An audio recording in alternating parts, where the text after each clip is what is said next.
on the US rising prices affecting consumers who are far from ecstatic.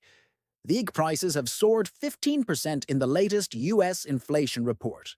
The spike in egg prices comes as bird flu sweeps across the nation, killing millions of chickens and decreasing egg production. Our North America business correspondent, Rika Gupta, went to her own local supermarket in New York City to check this far from poultry increase in prices across the US empty shelves. Shortages and steep price tags greet shoppers searching for eggs in supermarkets. It's ridiculous. I mean, what, like $10 for a dozen eggs? The eggs I usually buy, they used to be around like 7 something.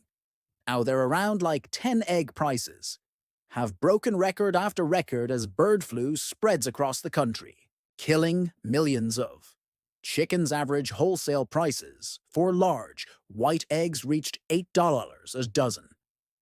According to price tracking firm Expanon, this New York City food store, they say they have no other choice but to pass the higher costs onto the consumer. The cost of eggs has gone up a lot, so we've had to increase our prices significantly too. Without that, we wouldn't be able to get through this.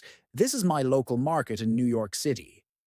And as you can see, there's no shortage of eggs, but if you look at the prices, I mean, they are ironing. So take a look at this. Nearly $12 for a dozen eggs. Dollars. $16 and almost $18 for 12 eggs. That is double what it was previously. And that's hitting American wallets.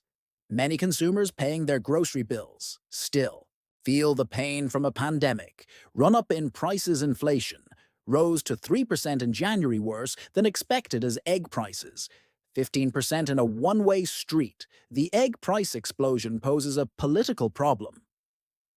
For U.S. President Donald Trump, he won the White House in November by hammering the Biden administration over high food and other costs. Trump also promised to bring down grocery prices on his first day in office. But the high cost of eggs looks set to stay. The United States Department of Agriculture predicts egg prices will rise another 20% this year. You can't just read baby birds overnight. It takes, a certain amount of time for them to get up to a certain size, a certain age, to be able to lay a retail desirable egg. It does not appear that this is going away anytime soon. While it's not any politician's fault, it's now their problem as soaring prices and a shortage leave Americans worse off. Rika Gupta, BBC News, New York.